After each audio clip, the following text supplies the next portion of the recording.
এই মেয়ে, তোমাকে না কতবার বলেছি আমার আগে পিছে এইভাবে ঘুরঘুর করবে না, কিন্তু নির্লজ্জের মতো তাও ঘুরছো। কথাটা একটু জোরে চেঁচিয়ে বলল নাবিল, আর তার সামনে দাঁত কেলিয়ে দাঁড়িয়ে হাসছে সামিরা। সামিরা নাবিলের কথাকে কোনো রকম পাত্তা না দিয়েই বলল, আপনি বললেই হলো।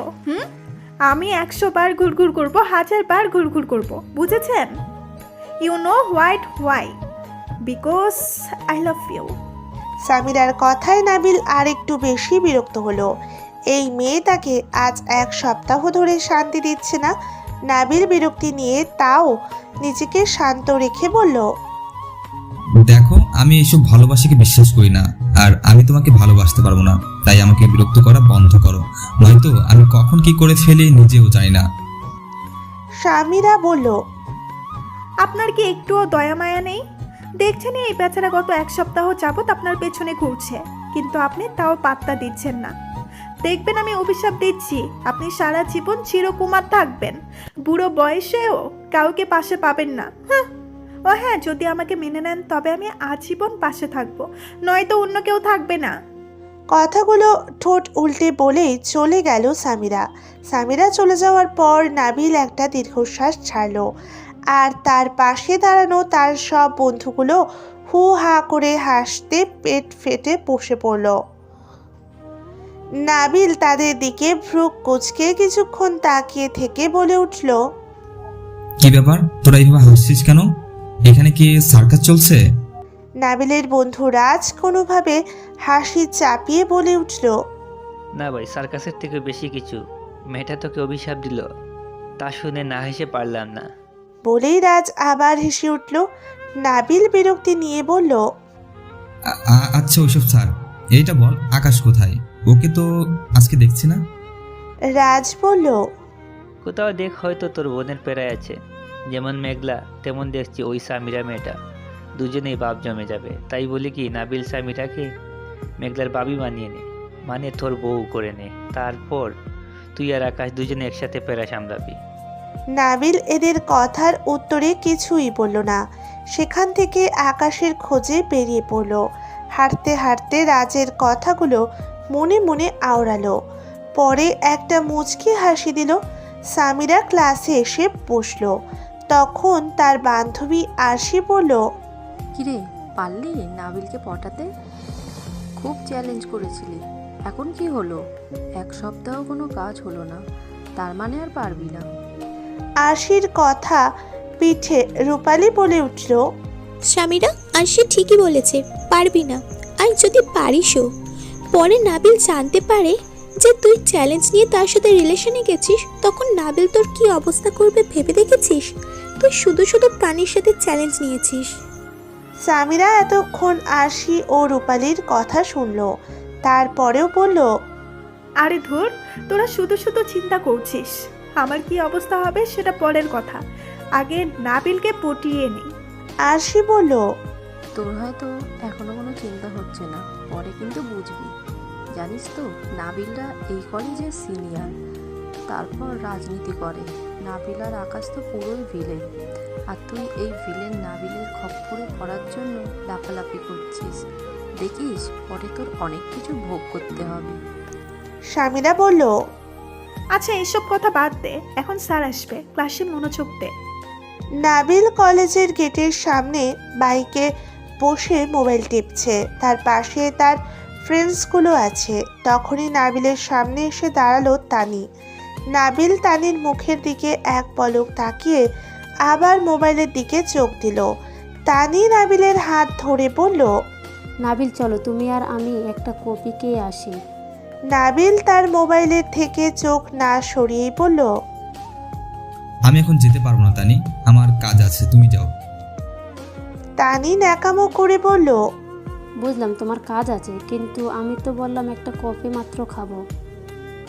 একটা কফি খেতে আর কতক্ষণ লাগে বলো? আর তুমি কিনা বলেছিলে আমরা ফ্রেন্ডস, তাহলে ফ্রেন্ডের সামান্য আবদার রাখতে পারছো না? নাবিল এইবার বাইক থেকে উঠে দাঁড়ায়, মোবাইল পকেটে ঢুকিয়ে বলল, ওকে চলো, তবে সময় মাত্র 5 মিনিট, এরপর আমার কাজ আছে, তাই আমার যেতে হবে। তানি হেসে বলল, ওকে ওকে, এখন চলো। নাবিল আর তানি বসে বসে কফি খাচ্ছে। তখনই একই রেস্টুরেন্টে আরসি, সামিরা আর রূপালি ঢুকলো। তারা কেউ নাবিল আর তানিকে দেখেনি, আর নাবিল তানিও দেখেনি। সামিরারাও কফি অর্ডার দিয়ে বসে বসে কথা বলছে। তখনই আরশি নাবিল আর তানিকে খেয়াল করলো। এক কোণায় বসে তারা কফি খাচ্ছে আর কথা বলছে। তানিকে বেশ খুশি দেখাচ্ছে। নাবিলকেও মাঝে মাঝে মুখ নাড়াতে দেখা যাচ্ছে। আরশি সামিরাকে বলল, সামিরা, আমার মনে হয় তুই চ্যালেঞ্জ জিতবি না। ওই তানি নিজেই নাবিলকে পটিয়ে নিয়েছে, আর তোকে নাবিলের কাছে বারবার বকা খাওয়ানোর জন্য প্ল্যান করে তোকে চ্যালেঞ্জ দিয়েছে। সামিরা ভ্রু কোচকে বলল, মানে তোর হঠাৎ এইটা কেন মনে হলো? কেন মনে হলো একটু পর বুঝবি, ওদিকে তাকা। সামিরা আরশির ইশারা অনুযায়ী তাকালো, সাথে রূপালিও।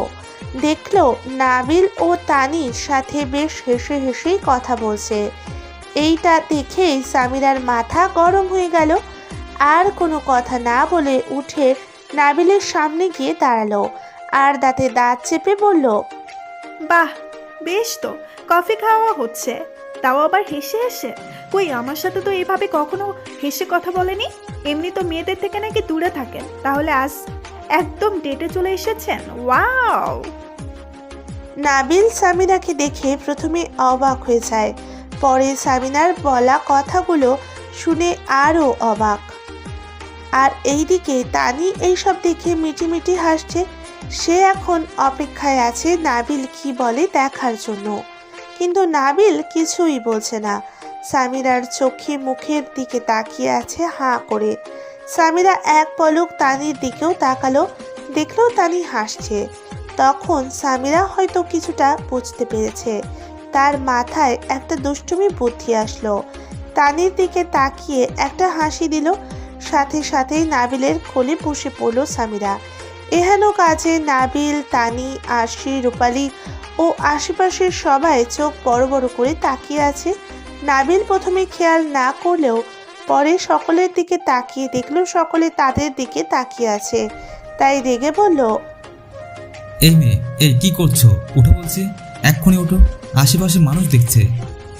সামিরা নাবিলের গলা দু হাতে জড়িয়ে ধরলো আর ভাবলেশীন ভাবে বলল, দেখুন, তাও আমি উঠবো না।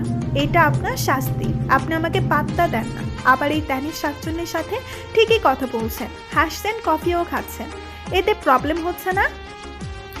তুমি কিন্তু লিমিট ক্রস করছো, উঠো বলছি।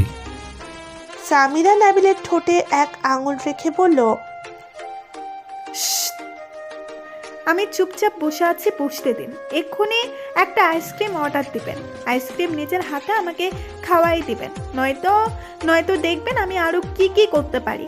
পাবলিক প্লেসে যখন আপনার কোলে বসতে পেরেছি, তাহলে নিশ্চয়ই আরো অনেক কিছুই করতে পারি। নাবিল পড়ল বিপাকে, কে করবে ভেবে পাচ্ছে না।